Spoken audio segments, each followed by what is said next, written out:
Persistence and determination alone are unlimited. The slogan "Press On" has solved and always will solve the problems of the human race. Consider this. Admiral Robert Peary admitted to reach the North Pole 7 times before he made it on try number 8. In its first 28 attempts to send rockets to the space, NASA had 20 failures beforehand. Oscar Hammerstein had 5 flop shows that lasted less than a combined total of 6 weeks before he actually had Oklahoma, which ran for 269 weeks and grossed $7 million. Oprah Winfrey was fired from an early television show reporting job as she was not deemed suitable for television.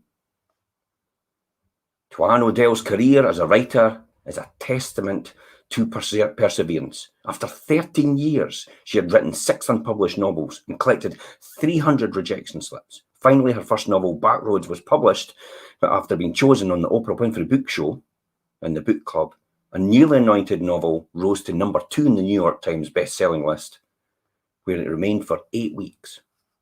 The key is never, never, ever to give up. During the Vietnam War, Texas computer billionaire Ross Perot decided that he would give a Christmas present to every single person. Morning, Anne-Marie. Every single American prisoner during the Vietnam War. According to David Frost, who tells the story, Perot had thousands of packages wrapped and prepared for shipping. He chartered a fleet of Boeing 707s to deliver them. But the war was at its height, and the government said it would refuse to cooperate. No charity was possible, officials explained, while American bombers were devastating Vietnam villages. Perot offered to hire an American construction firm to help rebuild what Americans had knocked down. The government still wouldn't cooperate with him. Christmas drew near and the packages were unsent. Refusing to give up, Perot finally took off in his chartered fleet and flew to Moscow with his aides, where he mailed all the packages one at a time at the Moscow Central Post Office. They were delivered intact, and can you see now how this man became a great success, how he did, and he ran for president? He simply refused to ever quit. So hang in there. As Norman Vincent Peale once said, it's always too soon to quit. In 1992, screenwriter Craig Borton began writing the screenplay Dallas Buyers Club, 1992. After drafting 10 different scripts of the movie, he spent most of the mid-90s trying to sell it, but no one was willing to finance the production of the film. According to an interview with Matthew McConaughey, who won the Academy Award for Best Actor in the starring role as AIDS patient Ron Woodruff, the film was turned down by potential backers 87 times before McConaughey eventually signed on 17 years later. In 1996, the script was sold with Dennis Hopper to direct and Woody Harrelson to star. But the company that bought the script went bankrupt. The next year, Borton teamed up with the screenwriter Melissa Warrick to revamp the script and sell it to Universal. This time, Max Foster, the director, and Brad Pitt to star. But Foster and Pitt never actually made the film. Years later, after finally securing finance, director Gary Gillespie and actor Ryan Gosling agreed to do the film, but once more the financier fell through. As a result, Universal decided the script was not ready and shelved it for another 9 years. Eventually, due to a clause in the Writers Guild contract, Borton and Walmart managed to get their rights back to their script. And in 2009, nearly 20 years later, the script was first conceived. Ron Brenner, a producer who has been involved with the project for most of the beginning, convinced Matthew McConaughey to actually get involved.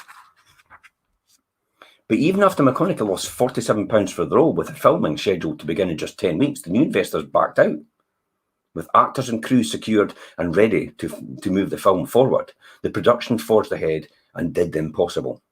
On a mere $5 million budget, they shot an entire film on one camera in 15-minute takes in just 25 days. Dallas Buyers Club was released in 2013 to universal acclaim by the critics and audiences alike. And the tenacious commitment to see this film made eventually paid off in spades. Not only was it nominated for Best Picture at the Academy Awards, it earned nominations for Borton and Warwick for the Best Original Screenplay at the 2014 Writers Guild of America Awards and at the Oscars. and went on to garner numerous Best Actor awards for McConaughey and Best Supporting Actor awards for Jared Leto. By February 2014, the film had grossed more than $55 million. That's a film that was made on $5 million and took since 1993 to come to fruition. He wouldn't give up on his dream. We usually overestimate what we think we can accomplish in 1 year, but we really grossly underestimate what we can accomplish in a decade. Daryl Hammond started his career in acting in the 70s while attending the University of Florida. It was a rocky start, but he was fumbling speech as a result of really extreme child abuse by his mother. He was never cast in a role. He kept at it until eventually one theatre professor took a chance on him, and because of Daryl's success in that and subsequent roles, convinced him he should pursue a career in acting as a result. After barely graduating with a 2.1 point grade average, Daryl followed his dream and moved to New York. But for the first several years, he waited tables and got so drunk at times he could barely actually make it to auditions the next day.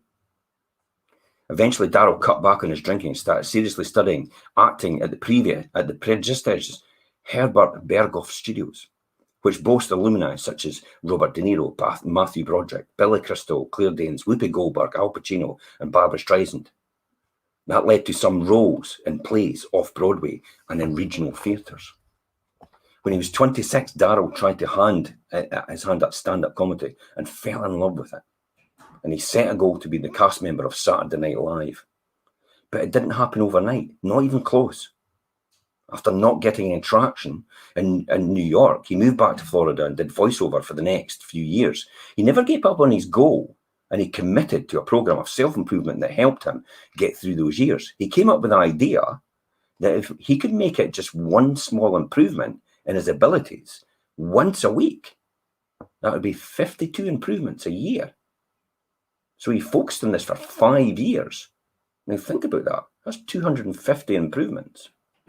And then moved back to New York City with the determination to become a successful stand-up comedian and attract attention of the Saturday Night Live producers.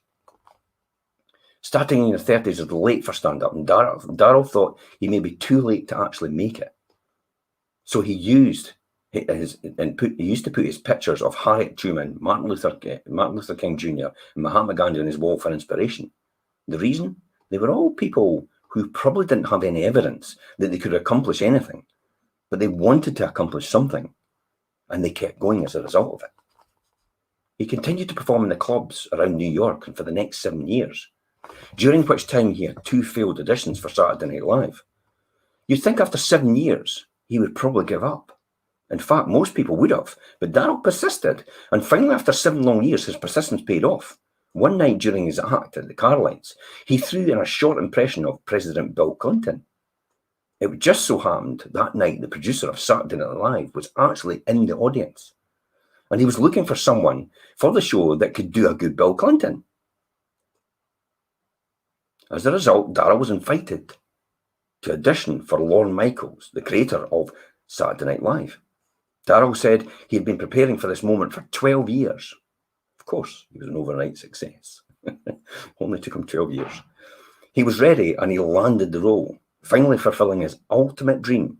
Daryl went on to spend 14 years on the show, performing in more than 200 episodes, and became best known for his hilarious impressions of famous people such as Bill Clinton, Al Gore, Dick Cheney, Donald Trump, as well as entertainers like Sean Connery and Jack Nicholson.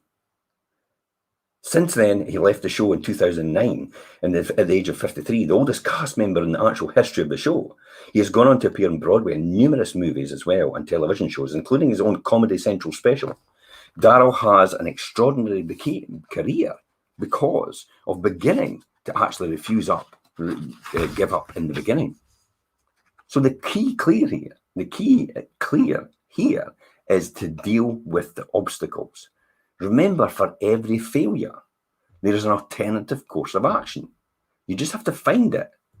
Whether you have to go around the roadblock or take a detour, you still have to find it as a result.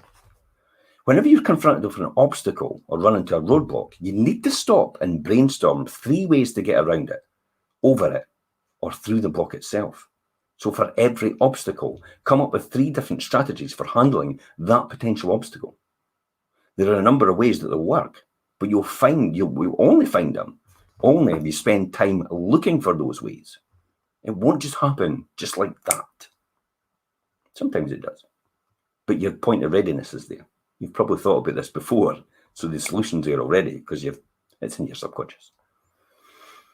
Always be solution-orientated in your thinking. Persevere until you find a way that actually works for you. Now remember, difficulties are opportunities to better things. They're stepping stones to a greater experience. When one door closes, another door opens. As a natural law, it has to balance. And I'll see you